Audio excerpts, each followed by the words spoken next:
எபிக்டேட்டர் சொல்றாரு, சில விஷயம் நம்ம கட்டுப்பாட்டில் இருக்குது, சில விஷயம் நம்ம கட்டுப்பாட்டில் இல்லை.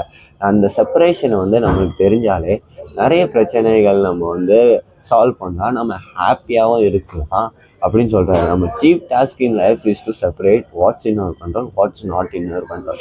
இதை டெமான்ஸ்ட்ரேட் பண்ணதுக்கு ஒரு ஸ்டோரி. தாமஸ் ஆல்வா எடிசன் வந்து ஒரு லாங் ஒர்க் முடிச்சுட்டு லெபரட்டரியில் டின்னர் சாப்பிட்றதுக்கு வந்திருக்காரு. அப்போ வந்து ஒருத்தன் வந்து அவர் சாப்பிட்டுட்டு இருக்கும்போது ஒருத்தன் ஓடி வந்து இந்த மாதிரி தீ பிடிச்சி எரியுது நம்ம ஃபேக்ட்ரின்னு சொல்கிறான். இவர் வந்து டக்குன்னு ஓடி போய் பார்க்குறாரு. அப்போது அந்த கெமிக்கல்ஸ்லாம் சேர்ந்து அந்த ஃபேக்ட்ரி வந்து ஒரு மாதிரி க்ரீன் அண்ட் எல்லோ அந்த மாதிரி ஃபுல்லாக எரியுது. அண்ட் அவரோட years and years of work வந்து அப்படியே எரிஞ்சிட்டு சாம்பலாகிட்டு இருக்கு. அப்போ அதை சுற்றி நிறைய பேர் பார்த்துட்டு இருக்காங்க.